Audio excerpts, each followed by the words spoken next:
Hello दोस्तों, आपके अपनी यूट्यूब चैनल एस स्टडी 21 में एक बार और स्वागत है। हम लोग देख रहे हैं क्लास 10th के लिए साइंस, और इसमें भी पहले चैप्टर और इसमें भी हम लोग देखेंगे बहुविकल्पी प्रश्नों को, जो 20 क्वेश्चन पूछे जा रहे हैं उसको। यानी हम लोग पहले चैप्टर वाइज करेंगे सभी बहुविकल्पियों को, जो भी इम्पोर्टेंट बहुविकल्पी प्रश्न होंगे हर चैप्टर से उसको करेंगे। फिर उसके बाद से हम लोग मिक्स क्वेश्चन करेंगे, यानी जिससे हमारा टारगेट क्या रहेगा 20 आउट ऑफ 20 का, यानी 20 में से 20 नंबर पूरे लाने हैं, इसमें से एक भी नंबर कटने नहीं देना है। तो एक एक चैप्टर को कवर करेंगे। आज हम लोग रसायन विज्ञान के पहले चैप्टर को कवर कर रहे हैं, रासायनिक अभिक्रियाएं एवं समीकरण। यानी इसमें जो भी 20-30 क्वेश्चन होगा इम्पॉर्टेंट उसको डिस्कस किया जाएगा। तो चलिए पहले क्वेश्चन की तरफ चलेंगे। पहला क्वेश्चन क्या कह रहा है, तो देखिए Zn प्लस CuSO4 बन क्या रहा है, Zn SO4 प्लस Cu। रासायनिक अभिक्रिया किस प्रकार की अभिक्रिया, यानी इसमें बताना है किस प्रकार की अभिक्रिया, संयोजन अभिक्रिया है कि विस्थापन अभिक्रिया है कि द्विविस्थापन अभिक्रिया है कि वियोजन अभिक्रिया। तो आप लोग चैप्टर में पढ़े होंगे।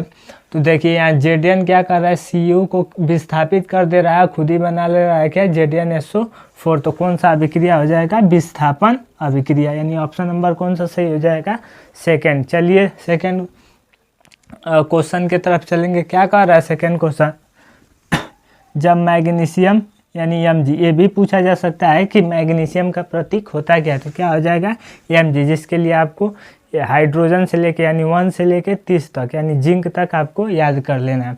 तो कह रहा है जब मैग्नीशियम फीता जलाया जाता है तो उत्पन्न आग की लौ होती है, यानी किस प्रकार की लौ के साथ जलती है। तो ये क्या हो जाएगा, इसमें ऑप्शन नंबर सी, यानी चमकीला उजला लौ के साथ जलता है क्या, मैग्नीशियम फीता। चलिए थर्ड क्वेश्चन की तरफ चलेंगे। थर्ड क्वेश्चन क्या कर रहा है, तीसरे नंबर का कह रहा है लाल तप्त लोहा पर जलवाष्प, यानी लाल तप्त लोहा पर जलवाष्प प्रवाहित करने पर कौन सा यौगिक बनता है। यानी लाल तप्त लोहा पे जब जलवाष्प प्रवाहित करते हैं तो कौन सा यौगिक बनता है, या Fe3O4, यानी इसमें भी ऑप्शन नंबर कौन सा सही हो जाएगा, थर्ड। चलिए नेक्स्ट क्वेश्चन की तरफ चलेंगे। नेक्स्ट क्वेश्चन क्या कर रहा है, चौथा, निम्न में से कौन सा बुझा हुआ चूना है, यानी इसमें बुझे हुए चूने का सूत्र पूछ रहा है। तो कम से कम हम लोग अपने टोटल वीडियो में 50 यौगिकों के सूत्र को डिस्कस करेंगे। तो इसमें बुझा हुआ चूना कौन सा है, तो हो जाएगा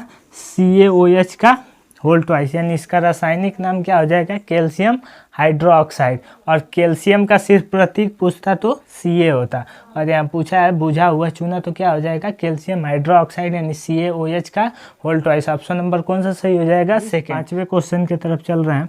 पांचवा क्वेश्चन क्या कह रहा है कि Cu प्लस H2 अभिक्रिया करके क्या बना रहा है, Cu प्लस H2 पूछ रहा है किस प्रकार की अभिक्रिया, अपचयन है कि विस्थापन है कि अपघटन है कि उपचयन है। तो देखिए Cu प्लस H2 हुआ है, तो Cu ऑक्सीजन को क्या कर दिया है, यानी Cu जो है ऑक्सीजन को क्या कर दे रहा है, त्याग कर दे रहा है। तो हाइड्रोजन का जुड़ना और ऑक्सीजन का त्याग क्या होता है, अपचयन होता है, और ऑक्सीजन का जुड़ना और हाइड्रोजन का त्याग क्या होता है, ऑक्सीकरण होता है।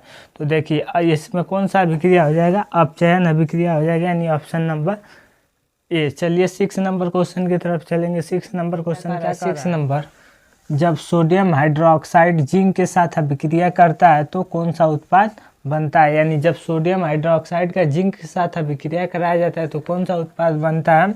तो ऑप्शन नंबर क्या हो जाएगा, सी, Na2ZnO2 प्लस हाइड्रोजन गैस निकलता है। फिर नेक्स्ट क्वेश्चन की तरफ चलेंगे। 7 नंबर क्वेश्चन क्या कह रहा है, निम्न में से कौन सा उत्पाद लेड नाइट्रेट, यानी इसका फार्मूला एक बार पिछले बार पूछ दिया था, लेड नाइट्रेट का सूत्र क्या होता है। तो क्या हो जाएगा, PbNO3 का होल ट्वाइस को गर्म करने पर प्राप्त होता है। तो क्या प्राप्त होता है, तो NO2 और O2, यानी ऑप्शन नंबर कौन सा सही हो जाएगा, डी। चलिए नेक्स्ट क्वेश्चन की तरफ चलेंगे। नेक्स्ट क्वेश्चन क्या कह रहा है, कह रहा है CaCO3 यानी उष्मा की उपस्थिति है, यानी इस अभिक्रिया को पूर्ण करने के लिए उष्मा की आवश्यकता है, और क्या बन जा रहा है CaO प्लस CO2। किस प्रकार का समीकरण है, पूछ रहा है किस प्रकार का समीकरण है, वियोजन है, संयोजन है, उभयगामी है या प्रतिस्थापन है। तो एक डिफिनेशन हम लोग याद करते हैं वियोजन में जब एक ही अभिकारक टूटकर अलग अलग उत्पाद का निर्माण करता है तो क्या होता है, वियोजन अभिक्रिया। तो देखिए एक ही अभिकारक है और टूट के क्या बना है, CaO और CO2, तो कौन सा अभिक्रिया हो जाएगा,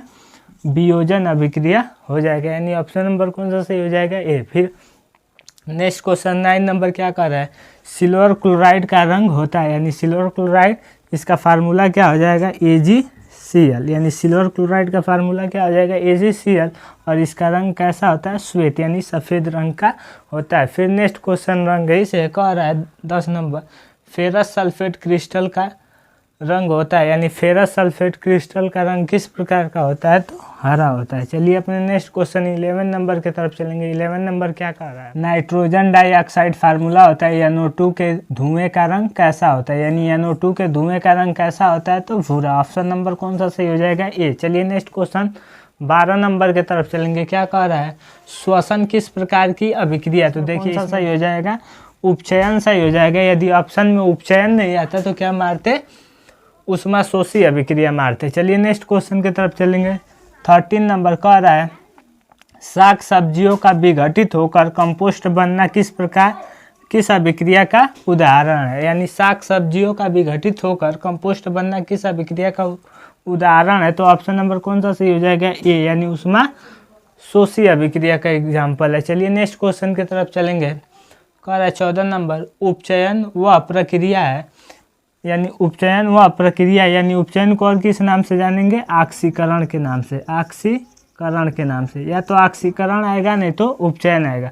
पूछ रहा है तो ऑप्शन दिया है, ऑक्सीजन का योग, हाइड्रोजन का वियोग, इलेक्ट्रॉनों का त्याग या सभी। तो ऑक्सीकरण या उपचयन अभिक्रिया में ऑक्सीजन का योग होता है, हाइड्रोजन का वियोग भी होता है और इलेक्ट्रॉनों का त्याग भी होता है, यानी ऑप्शन नंबर कौन सा सही है, डी, यानी इनमें से सभी। नेक्स्ट 15 नंबर क्वेश्चन चलेंगे। 15 नंबर क्या कह रहा है कि अभिक्रिया जिसमें आयनों का आदान प्रदान होता है कहलाती है, यानी जिस अभिक्रिया में आयनों का आदान प्रदान होता है वो कौन सी अभिक्रिया कहलाती है, तो होता है द्विविस्थापन अभिक्रिया, यानी ऑप्शन नंबर कौन सा सही हो जाएगा, बी। चलिए नेक्स्ट क्वेश्चन 16 नंबर, ये हमारे इस वीडियो का लास्ट क्वेश्चन है। फिर अगले वीडियो में 15-20 क्वेश्चन को डिस्कस किया जाएगा, 35-40 क्वेश्चन एक चैप्टर से इम्पोर्टेंट। फिर अगले वीडियो में हम लोग क्या करेंगे, उसके आगे वीडियो में नेक्स्ट चैप्टर को कवर करेंगे। तो चलिए देखिए लास्ट क्वेश्चन क्या है, लोहे पर जंग लगने की क्रिया को क्या कहते हैं, यानी लोहे पर जंग लगने की क्रिया को क्या कहते हैं, तो ये क्या कहलाता है, संक्षारण कहलाता है। क्या कहलाता है, संक्षारण कहलाता है।